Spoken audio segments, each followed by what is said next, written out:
He was a millionaire businessman. At 42, he was a widower who remarried, wanting to give his children a mother. The Christmas Eve dinner was ready, a lavish table, perfect decorations, hopeful children. But when he arrived home on the night of December 24th, he found his wife throwing $15,000 worth of food into the trash. His stepchildren were on their knees, begging in tears. She said coldly, "Christmas is cancelled. You don't deserve it." What this man discovered in the next 30 minutes would shatter his life. The woman who had sworn to love his children was executing the cruelest con he could possibly imagine. And the worst part, she wasn't alone. Before we continue this story, don't forget to subscribe to the channel and leave a like on the video. Oh, and be sure to comment below where you're watching from. We love to know. Robert Miller pushed open the kitchen door, and what he saw made his blood run cold. Eleanor, his wife of 18 months, was standing in front of the giant trash bin, methodically taking each platter from the Christmas feast and dumping its contents inside. The 25-pound roasted turkey, seasoned with imported spices, landed with a dull thud on top of the other remains. The glazed ham, which had cost $200 a pound, met the same fate. The artisanal bread pudding, the chestnut stuffing, the 12 gourmet side dishes, everything was being destroyed before his disbelieving eyes. But it wasn't the food that was breaking Robert's heart. It was his children. Julia, 9 years old, was clinging to Eleanor's left leg, her face red and wet from crying so hard. Peter, just 7, was clutching her right leg, sobbing uncontrollably. They both pleaded with trembling voices, "Please, Mama Eleanor, we promise to be good. We'll do everything you say. Please, don't cancel Christmas." The words came out in ragged gasps, choked by their tears. Eleanor didn't even look at them. She continued her work of destruction with a surgical, almost mechanical coldness. The smell of the spicy cinnamon, clove, nutmeg mingled with the stench of the garbage, creating a grotesque contrast. The lights on the Christmas tree in the corner of the kitchen blinked cheerfully, completely oblivious to the horror of the scene. Red, green, gold festive colors illuminating a silent tragedy. Robert felt his legs grow weak. That's when Eleanor finally spoke, and her voice was as cold as ice. "Christmas is cancelled. Ill-behaved children don't deserve a feast." She picked up the last platter, the special $1,000 dessert, and overturned it onto the pile of ruined food. Then she did something Robert would never forget. She took out her phone and started filming the crying children. An almost imperceptible smile curved her lips as she adjusted the camera angle, capturing Julia and Peter's despair. "Eleanor!" Robert's voice thundered through the kitchen. "What are you doing?" The children spun around instantly, their faces lighting up with a mixture of hope and terror. "Daddy!" they screamed in unison, letting go of Eleanor's legs and running toward their father. Peter reached him first, throwing himself into Robert's arms with such force he nearly knocked him over. Julia followed right behind, hugging her father's waist as if he might disappear at any moment.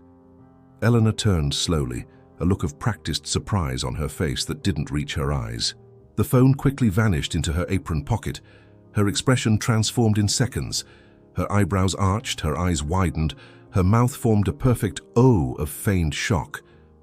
"Darling." Her voice was now sweet as honey, a complete departure from the glacial tone of moments before. "You're back. What a wonderful surprise. I wasn't expecting you until tomorrow." She took 2 steps toward him, her arms extending for an embrace.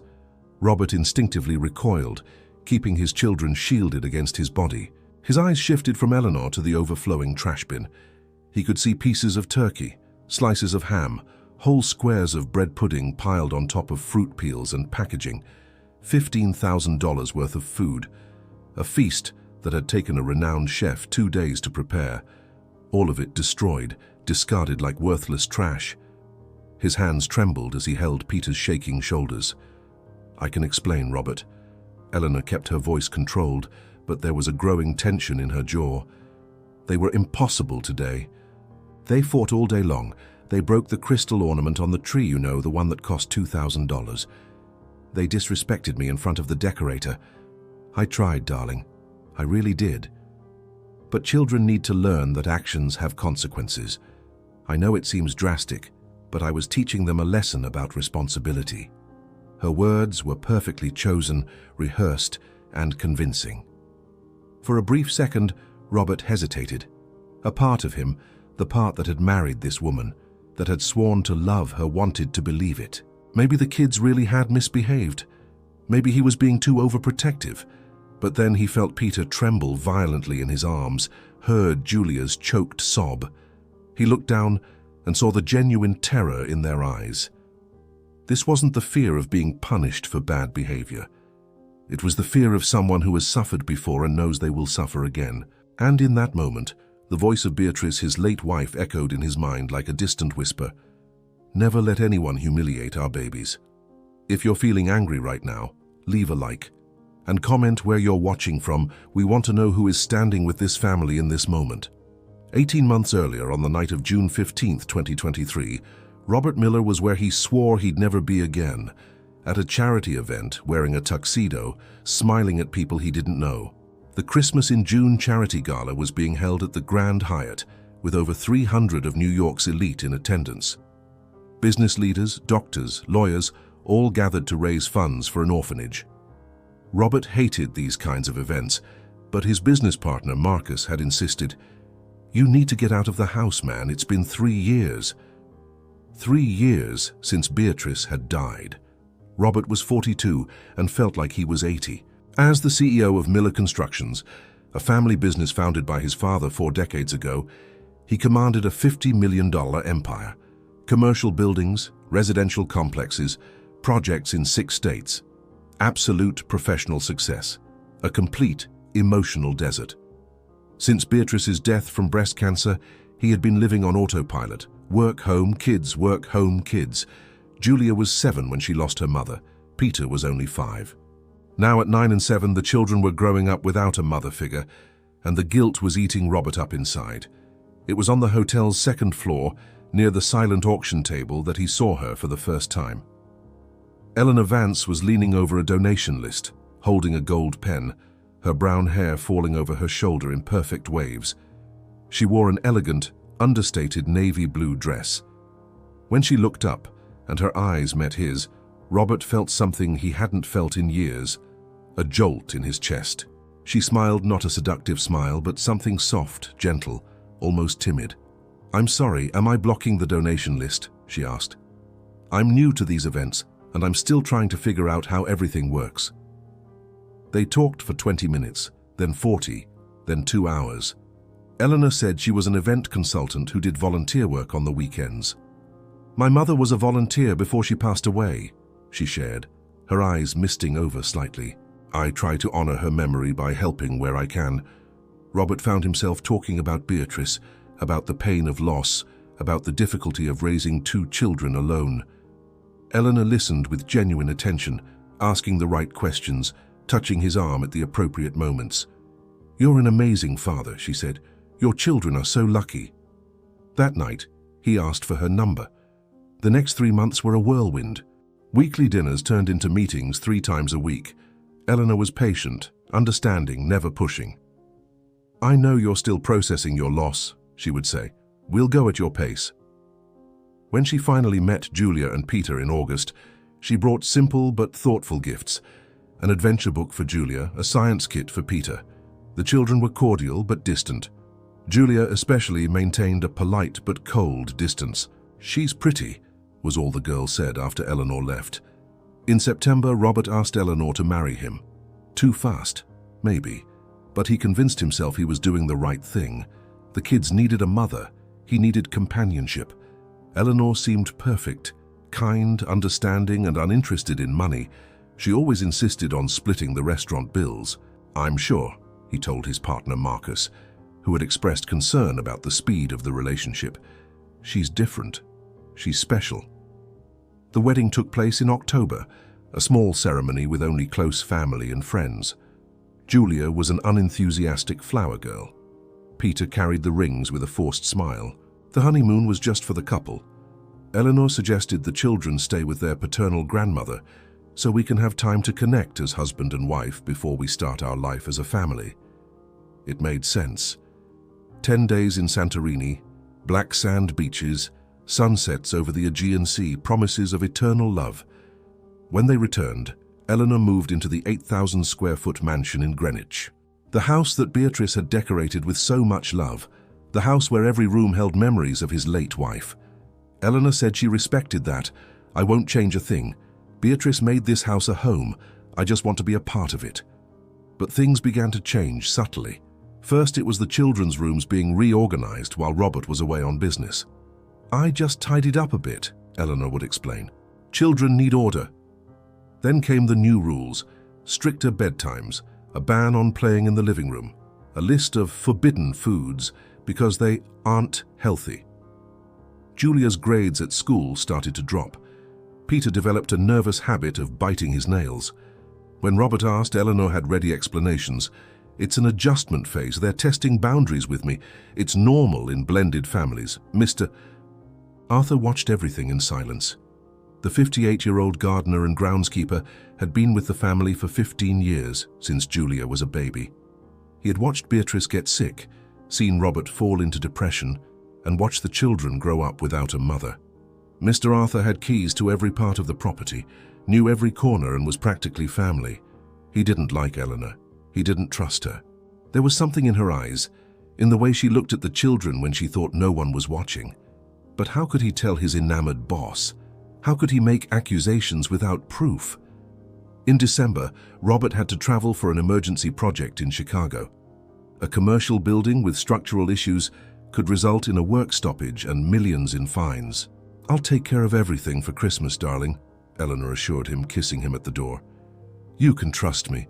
I'm going to make the most incredible feast we've ever seen. The kids will love it." Robert left her $25,000 in cash for Christmas expenses and hired Chef Antoine Dubois, a Michelin-starred chef, to prepare a full dinner, a special turkey, glazed ham, 12 gourmet sides, and exclusive desserts. Everything was to be delivered on the morning of the 24th. He planned to return on the 25th, but fate had other plans. The work was completed faster than expected, and Robert decided to surprise them by coming back on Christmas Eve.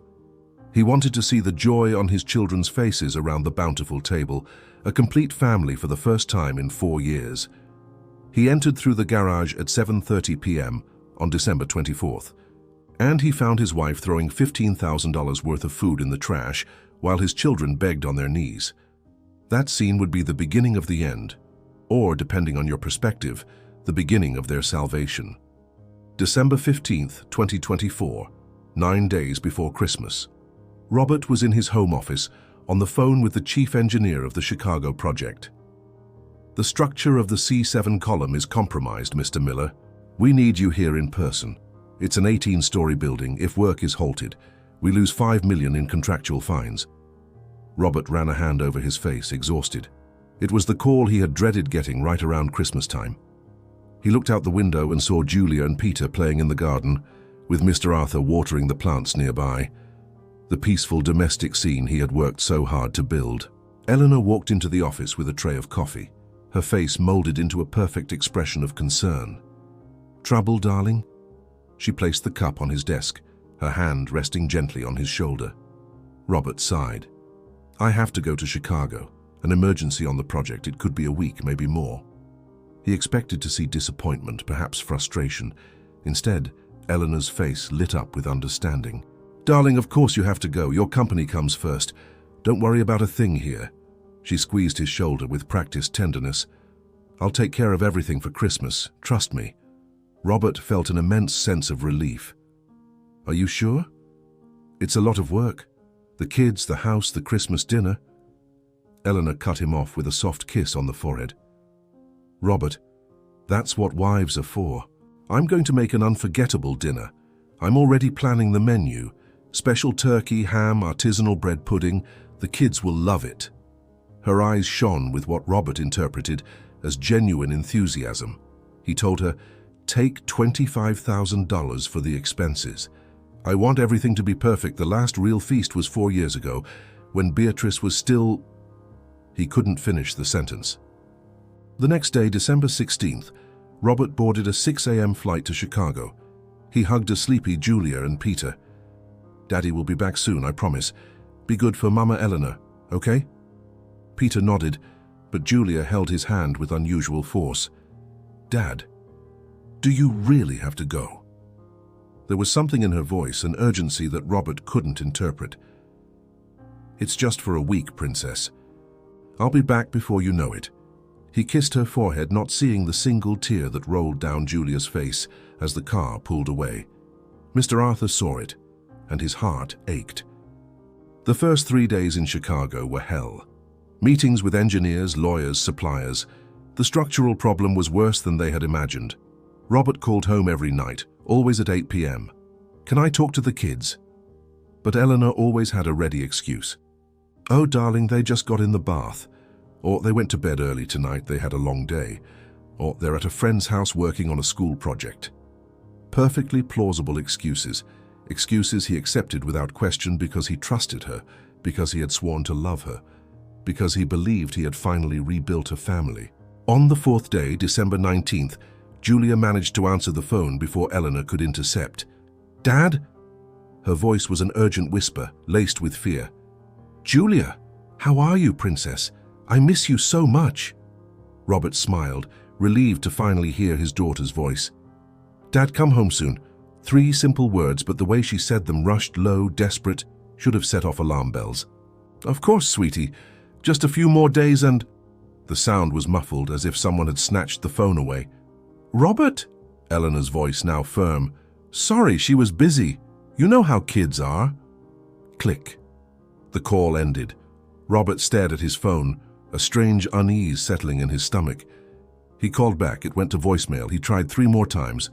Same result. Must be bad reception, he convinced himself, turning back to the structural plans spread across his hotel desk. But he slept poorly that night, dreaming of Beatrice. She was in the kitchen of their mansion, her back to him, and when she turned around, her face was blurry, indistinct. Protect our babies, she said. Protect our babies. Robert woke up at 4 a.m. in a cold sweat, his heart racing. It was just a nightmare. It had to be. December 20th. Mr. Arthur watched Eleanor from the corner of his eye as he pruned the rose bushes. She was on the veranda, on the phone, her voice low but audible. Everything's set. Tomorrow, you'll come prepare your dinner. He'll pay $40,000 without even knowing. A soft laugh. Marcus, darling, it's perfect. He'll throw out his chef's food tomorrow on the 24th. On the 25th, you show up saying there was a problem with the original meal. You offer to make an emergency one for $40,000. He'll be desperate. With the kids waiting, he'll pay on the spot. Mr. Arthur felt his blood run cold. Who was Marcus? What was happening? He tried calling Robert 3 times. All were intercepted by Eleanor. Mr. Arthur, Mr. Miller is in important meetings. Can I help you? Her tone was sweet, but her eyes were steel. It's about the tree trimming, Ma'am. Can I leave a message? Eleanor smiled. Of course. I'll let him know you called. But Mr. Arthur knew she wouldn't. That night, he did something he had never done in 15 years of service. He activated the voice recorder on his phone and left it hidden near the kitchen. If something was wrong, he needed proof. For Robert, for the children, for Beatrice, who had trusted him before she died. Look after them, Arthur, promise me. December 22nd. At school, Peter said something that prompted his teacher, Mrs. Davis, to call home. We're not having Christmas this year because we were very bad. The 7-year-old said this during a circle time discussion about the holidays. Mrs. Davis called immediately. Eleanor answered, her voice concerned. Mrs. Davis, thank you for calling. Peter's going through a difficult phase, you know how it is. The psychologist said it's normal in blended families, this self-punishment fantasy. We're addressing it.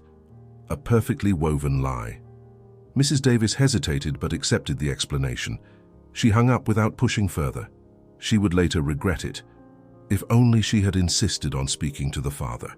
If only she had trusted the instinct that screamed, "This child is crying for help." December 24th, 2 p.m. Robert closed the final report in Chicago and smiled. The project was saved. The structural solution was approved, the work stoppage averted, $5 million saved. Better yet, He had finished 3 days ahead of schedule. He looked at his watch. If he caught the 4 p.m. flight, he'd be in New York by 7 p.m., perfect timing for Christmas Eve dinner. He decided not to tell Eleanor. It would be a wonderful surprise. He imagined the look on Julia's and Peter's faces when he walked through the door. He pictured the 4 of them gathered around the lavish table, finally a complete family at Christmas. The first since Beatrice's death. During the flight, Robert mentally planned the evening. The dinner had cost $15,000, imported turkey, special ham, 12 side dishes prepared by the 2 Michelin star chef Antoine Dubois. The Christmas decorations he'd hired a firm for cost $50,000 and had transformed the mansion into a fairy tale. Lights all over the facade, a 12-foot tree in the living room, handmade garlands, a 19th century Italian porcelain nativity scene. Everything perfect, everything planned. Eleanor had said she would take care of everything, and he had trusted her completely. Why wouldn't he? She was his wife, the woman who had sworn to love his children, the woman who had promised to honor Beatrice's memory.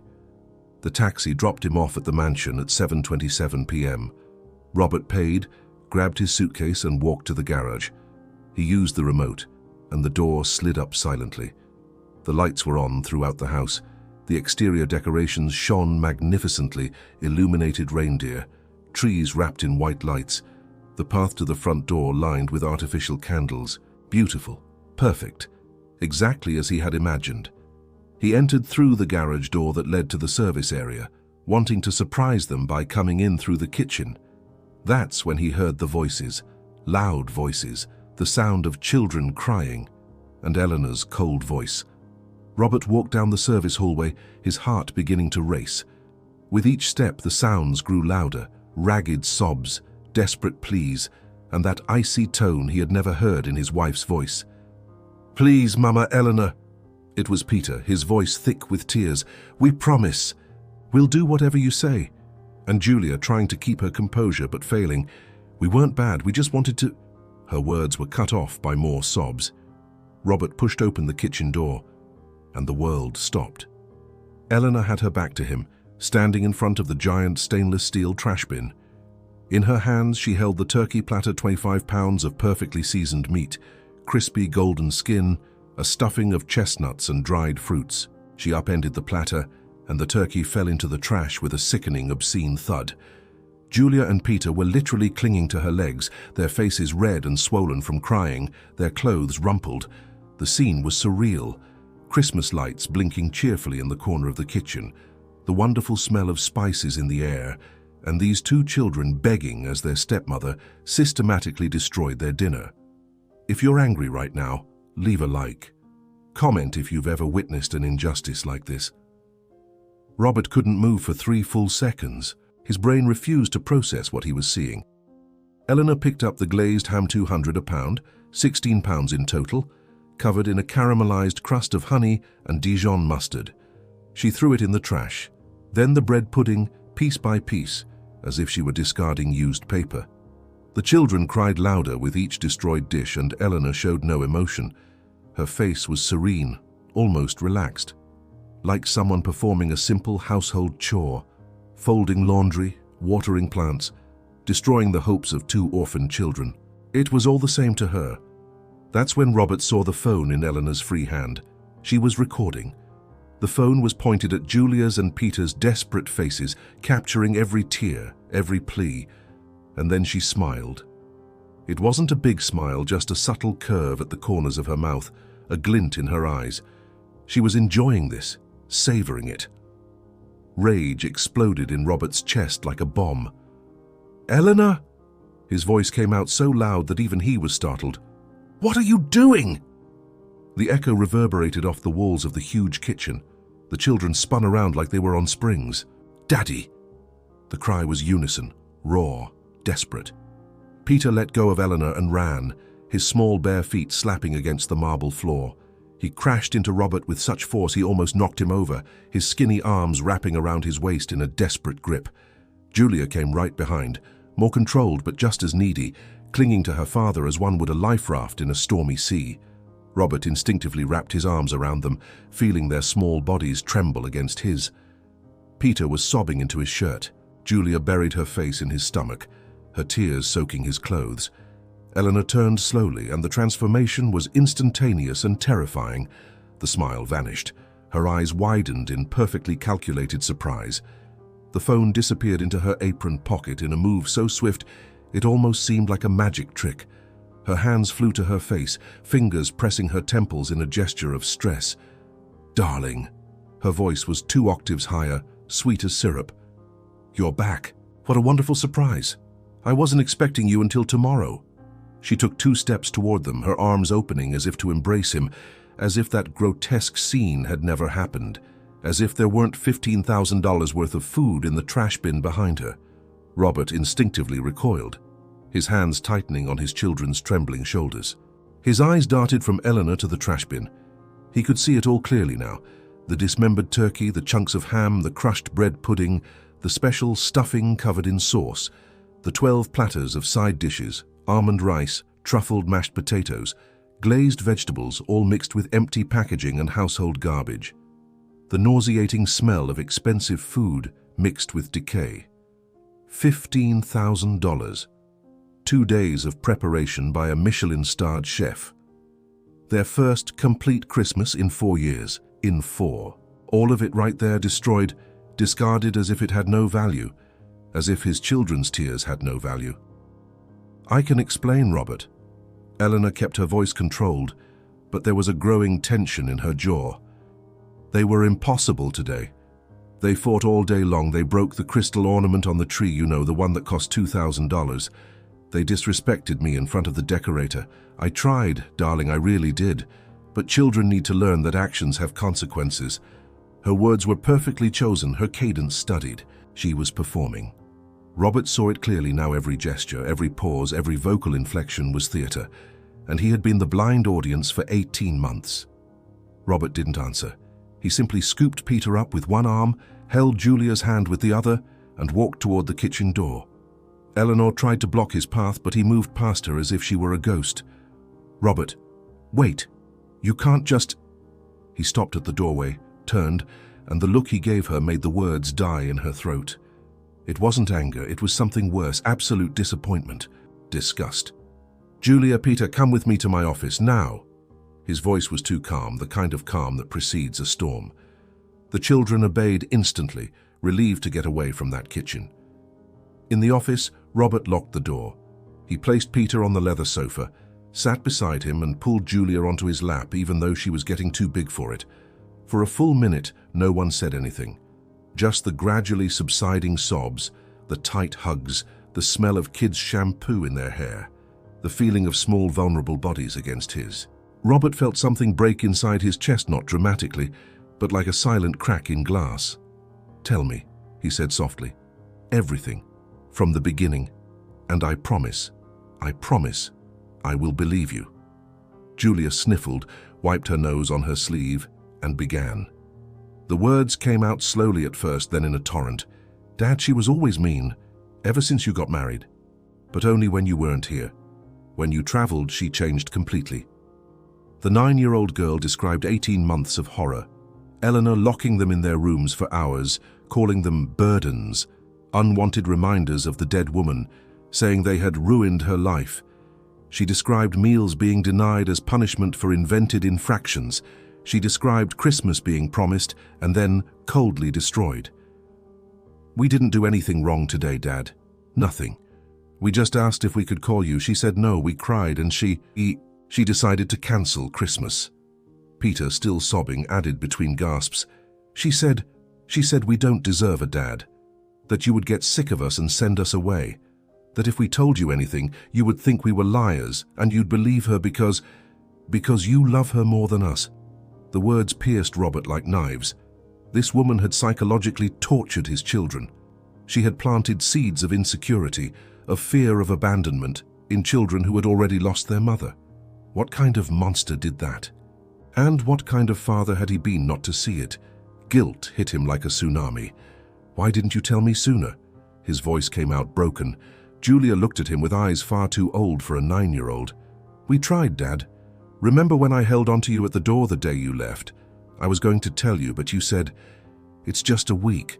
and I realized that you wouldn't believe me. You were happy. For the first time since Mom died, you were actually smiling. How could I take that away from you?" The tears returned. "How could I tell you your new wife was a witch? You would have thought I was just jealous that I didn't want you to be happy." Robert hugged her tighter, his heart shattered. "Julia, look at me." He waited until her eyes met his. "Nothing, do you hear me? Nothing is more important than you two. Not my happiness, not my marriage, not my comfort. You, always you. I failed. I should have seen it. I should have listened. But I promise you, on your mother's memory, that this ends now. Tonight," he looked at Peter, "and you will go to sleep knowing that Daddy will never, ever send you away or choose anyone over you. Do you understand?" They both nodded, clinging to him like castaways. A knock on the door. Mr. Arthur's voice, low and urgent. "Boss, it's me. I need to speak with you. It's important." Robert hesitated, but there was something in the groundskeeper's tone. He unlocked the door. Mr. Arthur entered quickly, closing it behind him. His normally calm face was tense, his eyes shining with contained anger. "Boss, I'm sorry to interrupt, but you need to hear this. Now?" He was holding his phone with a trembling hand. "I recorded her conversations for the last few days. I knew something was wrong. Boss." He paused, seeming to search for the right words. "It's worse than you can imagine." Robert took the phone, connected his earbuds so the children wouldn't hear, and pressed play. Eleanor's voice filled his ears, but not the Eleanor he knew. This voice was cold, calculating, cruel. "Marcus, darling, it's perfect. Robert left $25,000 for the dinner. I'll throw out the chef's food tomorrow." A laugh Robert had never heard. "Tomorrow, the 24th, I'll destroy everything. On the 25th, you show up saying there was a problem with the original meal. You offer to make an emergency one for $40,000. He's a sucker. He'll pay anything. We split the $65,000 total." A pause. "And the little kids? They'll eat ramen noodles and pretend they love it." Robert's blood ran cold, but the recording continued. More conversations. Eleanor with someone named Marcus, planning not just the dinner scam, but something much bigger. 6 more months married to this idiot and I file for divorce. "I'll take half. 20 million, then we disappear to the Caribbean, darling. Buy that little resort you want. Live off the interest. And his spoiled kids? His problem. I'll pretend I tried to be a mother, but they rejected me. The judge will feel sorry for me. The poor woman abandoned by her ungrateful stepchildren. It's a perfect performance." More laughter. Laughter about destroying his life, about stealing his assets, about traumatizing his children. All of it planned, all of it premeditated. Robert removed the earbuds with shaking hands. Mr. Arthur watched him with the expression of someone who had just delivered a death notice. "There's more, boss. I looked her up after you announced the wedding. I couldn't find anything. Nothing at all. It's like Eleanor Vance didn't exist before she met you." He handed over a stack of printed papers. "I hired a private investigator with my own money. Forgive the intrusion, but here." Robert looked at the documents. Newspaper clippings.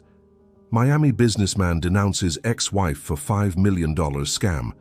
Date, 2019. A photo of the accused. It was Eleanor, but the name was different. Gabriella Foster." Robert read and reread the news article, the world spinning around him. Gabriella Foster, 30 years old at the time, accused of running a romance scam on a widowed businessman in Florida. She had married him 8 months after meeting him at a charity event. 18 months later, she filed for divorce, walking away with $5 million in a settlement. A subsequent investigation revealed a false identity, forged documents, and criminal association. A warrant was issued for her arrest. She had been a fugitive since 2020. Robert stared at the photo. It was Eleanor, younger, different hair, but unmistakably her. The woman who slept in his bed, the woman he had introduced to his children as their new mum, a wanted criminal. "There's more, mister," Arthur said quietly, handing him another document. "She's done this in at least 3 states, always the same pattern. Wealthy, vulnerable widowers with young children, always at charity events where she volunteered, always a quick marriage, always a multi-million-dollar divorce 18 to 24 months later. Robert flipped through the pages. Georgia, 2017, $3 million. Texas, 2021, $6 million. New York was the fourth. He was the fourth fool. The investigator said there's likely a whole crew, Mr. Arthur continued. This Marcus must be an accomplice. They research targets, build a dossier, execute the scam, disappear, and start over with new names. Nausea rose in Robert's throat. Julia tugged on her father's sleeve. Dad, what's happening? Robert quickly put the papers away. Nothing for you to worry about right now, Princess. Daddy is going to handle everything. He looked at Mr. Arthur. Thank you. Seriously.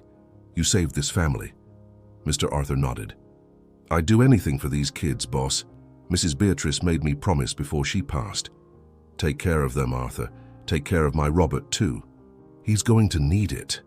The groundskeeper's eyes welled up. I should have suspected sooner. I should have stopped this wedding. I'm so sorry. Robert squeezed his shoulder. You did what you could. Now let's finish this. Robert grabbed his laptop and opened Eleanor's browser history. She had left her logins active, too arrogant to worry, and he found a documented hell. A folder named Project Robert M., created in September 2022, 8 months before they had met at the charity event. Inside was a complete dossier.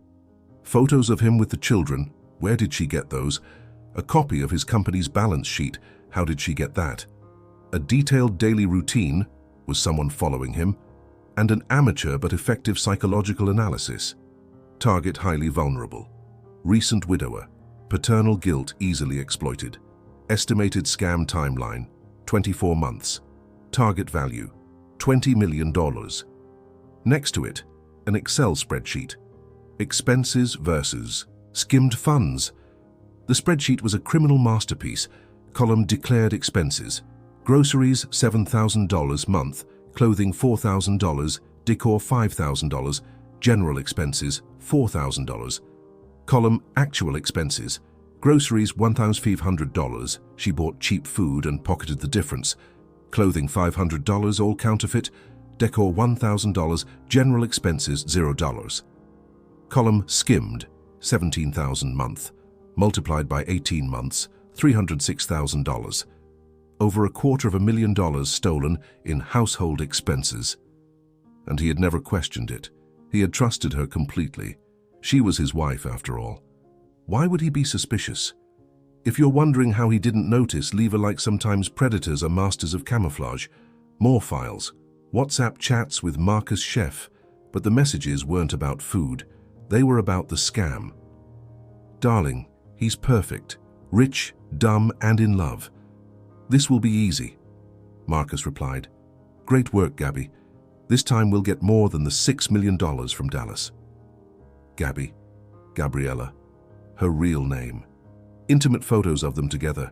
Dated over the last 18 months, Eleanor had been cheating on Robert in his own house while he was at work. Worse, videos. Robert nearly threw up when he opened one. Eleanor filming Julia crying after an unjust punishment with the caption, "Spoiled little brat is sad." It was posted in a private Telegram group called Trophies. The group had 47 members. The messages showed it was a network of scammers sharing their achievements. Photos of suffering victims, crying children, men being deceived. A sick competition to see who could steal the most, cause the most pain. Eleanor was a star in the group. Gabby is a master. She's already taken $14 million in 4 scams. The Queen, she replied. This one will easily net $20 million. I've already planted the seeds for the divorce. 6 more months.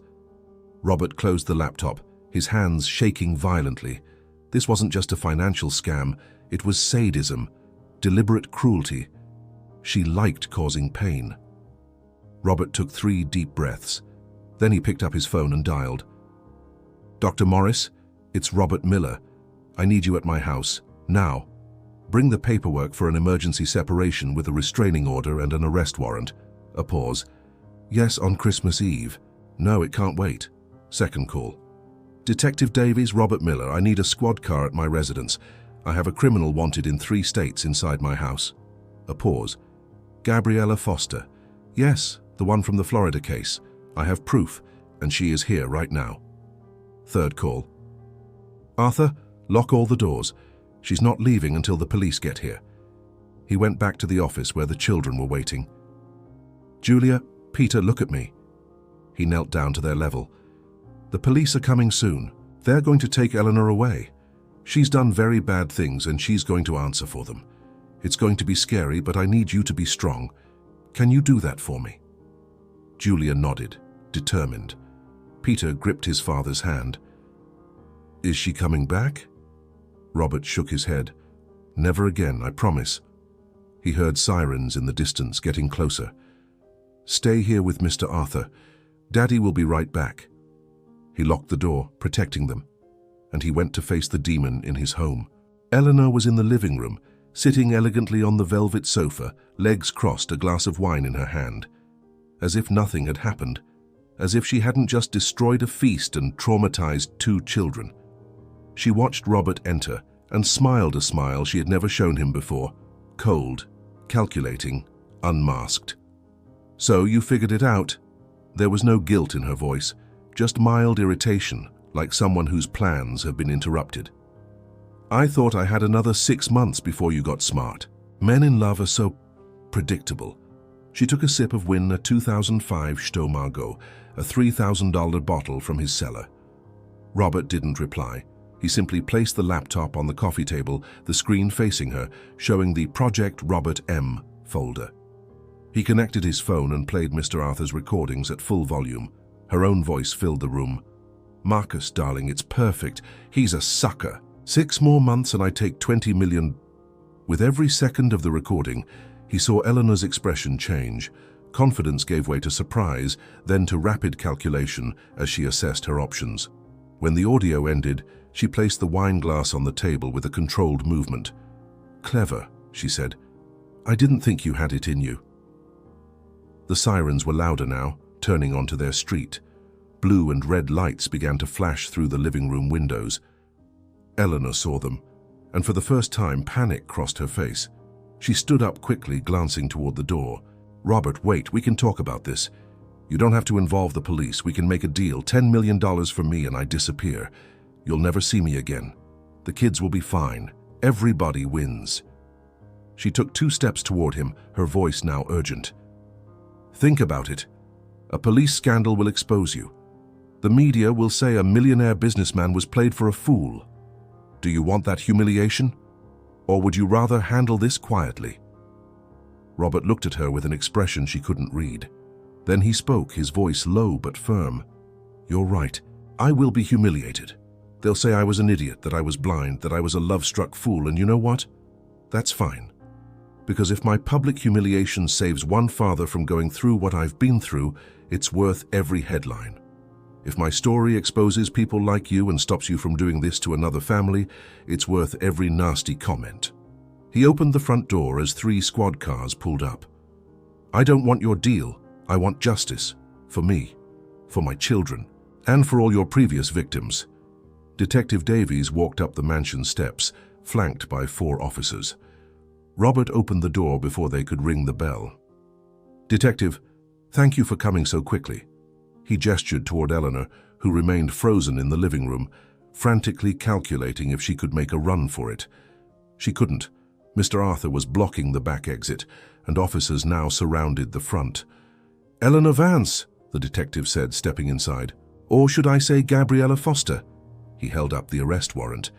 "Wanted in Florida, Georgia, and Texas for fraud, identity theft, racketeering, and money laundering. You have the right to remain silent. Anything you say can and will be used against you in a court of law." Eleanor tried one last performance. Tears instantly welled in her eyes, an impressive talent. "Officers, there's been a terrible mistake. I'm his wife. I'm Eleanor Vance. He's slandering me because he found out I wanted a divorce. This is revenge." Her voice was perfectly broken, vulnerable. If Robert didn't know the truth, even he might have believed her.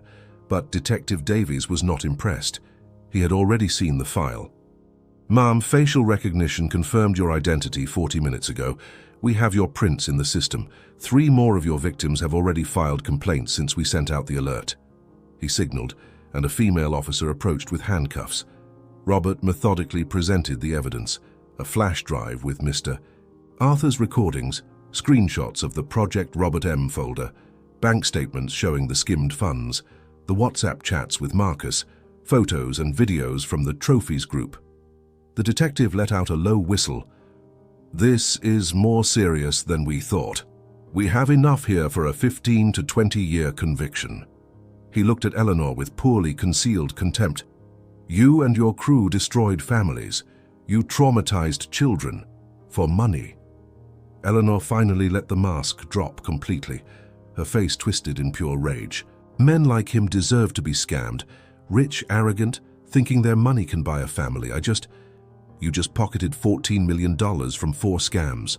Robert interrupted her, his voice ice cold. You just traumatized how many children? 10? 15?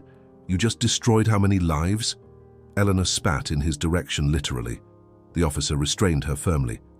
"Let's go, ma'am." As they dragged her away, Eleanor screamed one last thing. "You're nothing but a pathetic widower, and so are your spoiled brats." They deserved every second of it. Robert didn't reply. He simply closed the door as the squad car drove away with the woman who had almost destroyed his family. The silence that followed was deafening. Then he heard small footsteps. He turned to see Julia and Peter on the stairs, Mr. Arthur standing behind them. "Is it over?" Peter asked in a tiny voice. Robert opened his arms. "It's over, son. She's never going to hurt you again." The following weeks were chaotic. The arrest of Eleanor Gabriella made national headlines. The romance scammer arrested after 4th scheme in New York. Reporters camped out in front of the mansion. Robert held a press conference against the advice of his lawyers. "I have to do this," he insisted.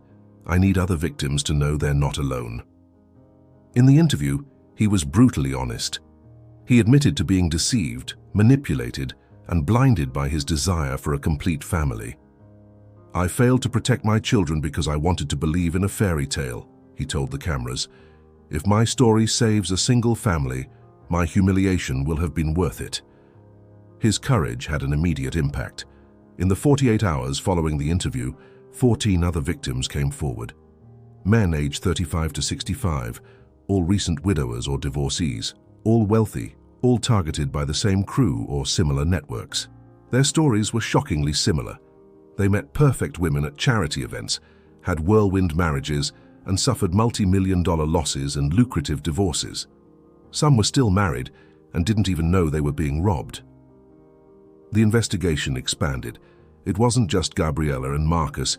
It was a network of 47 scammers operating nationally, using fake identities, forged documents, and offshore accounts. A police operation, codenamed Operation Stolen Feasts, resulted in 23 simultaneous arrests in 7 states. The estimated recovery, $19 million stolen from victims over 8 years. 6 months later, in June of 2025, came the trial of Gabriella Foster and her accomplices. The courtroom was packed, media was present, and victims testified. Robert was in the front row with Julia, and Peter he wanted them to see justice being served. Julia, now 10, testified with impressive courage. She described the 18 months of emotional abuse, the humiliation, the constant fear. "She told me my dad would abandon me if I told the truth. She said I was a burden, that nobody wanted me." The room fell into absolute silence. Several jurors wiped away tears. Gabriella remained impassive, but Marcus's supposed lover broke. "She was planning to double-cross me too," he shouted. "She had another accomplice who was going to get a cut of the money. I was disposable to her just like everyone else." The sentence: Gabriella Foster, 12 years in federal prison for aggravated fraud, identity theft, racketeering, money laundering, and child endangerment. Marcus Andrade, 10 years. Andrea Foster, Gabriella's twin sister, discovered later, 9 years. 4 other accomplices received between 5 and 7 years each. A court order mandated restitution. All seized assets would be auctioned and the proceeds distributed among the victims. Robert recovered $500,000, a fraction of what was stolen, plus assets Gabriella had bought with his money. He donated 50% to an institute he had founded 3 months earlier, the Beatrice Miller Institute Support for Victims of Romance Scams. The rest he put into an educational fund for Julia and Peter. Robert learned painful but necessary lessons. In therapy, which he attended weekly with his children, he processed his guilt. Trusting someone wasn't your mistake, his therapist repeated. Ignoring the warning signs was. But you were vulnerable, grieving, and manipulated by a professional. You are a victim, not an idiot. It took months for Robert to accept this. The biggest lesson came from Julia during a family therapy session. Dad, you know what I learned? That my voice matters. You didn't hear me before because I didn't insist enough. Next time I'll scream if I have to. Robert hugged her, crying, and I promise to listen, always, no matter how much it hurts. Peter added, and I learned that not all women are witches. Mommy Beatrice wasn't. That one was. They laughed through their tears. The Beatrice Miller Institute grew beyond his wildest expectations. Mr. Arthur became its security manager, teaching workshops on relationship red flags, how to spot emotional scammers. Over 340 victims were helped in the first year alone, receiving legal, psychological, and financial support. Julia, though only 10, gave talks at schools on how kids can identify manipulative adults. Her story went viral. A Netflix documentary, The Christmas Con, brought international attention. And in October 2025, the most significant result, Congress passed the Robert Miller Act mandating background checks for marriages where there is a wealth disparity of over 500%, especially when minors are involved. The law would save hundreds of families. Christmas 2025, 1 year after the nightmare. The mansion was different. No $50,000 decorations, just a small tree that Robert, Julia, and Peter had decorated together one Sunday afternoon. Homemade ornaments, strings of popcorn and cranberries instead of Austrian crystals. No $15,000 feast on the table. Robert had ordered pizzas from the kids' favorite pizzeria. Dessert was store-bought, chocolate ice cream, Beatrice's favorite. The gifts were simple but meaningful. At the table, there were 4 places: Robert, Julia, Peter, and Mr. Arthur, now officially part of the family. To us, Robert raised a glass of grape juice, to the most real Christmas of our lives. They toasted, their smiles genuine, peace finally restored. Peter, now 8 and much more confident, looked up at the sky through the window. Dad, I think Mommy Beatrice is proud of you up in heaven. Robert followed his son's gaze to the stars. I hope so, champ. I hope she knows I protected her babies, finally. Julia rested her head on her father's shoulder. She knows. I'm sure of it. They ate pizza on the living room floor, watched a cheesy Christmas movie, and laughed at silly jokes. There was no luxury, but there was something infinitely more valuable: safety, trust, true love. The wounds were still healing, but they were healing. Together, as a real family. And that, Robert realized, was worth more than all the millions in the world. The last scene of that night was etched in Robert's memory forever. Julia opened her laptop, a Christmas gift from him, and started searching. Sis, what are you doing? Peter asked. Researching how to identify manipulative people, she replied, serious beyond her years. Why? Julia looked at her brother with determination. Because when I grow up, I'm going to help all the kids who are being tricked by bad adults. I'm going to be a psychologist or a lawyer or both, and no one will ever go through what we went through. Robert felt his heart swell with pride. He hugged both his children, and Daddy will be right there beside you, always, no matter what, always. They remained that way, huddled together under the simple tree, as artificial snow fell softly outside. This story isn't about villains, it's about new beginnings. It's about a father who chose to believe his children when the world told him to trust his wife. It's about courageous kids who didn't give up on their father, even when they were repeatedly ignored. It's about how sometimes losing a $15,000 dinner saves something infinitely more valuable: a family. If you've made it this far, leave a like so more people can hear this story. Comment where you're watching from. And remember, if something feels wrong, it probably is. Trust your instincts. Listen to your children. They can see what blind love cannot. Merry Christmas. And may your best feast always be the one shared with those who truly love you.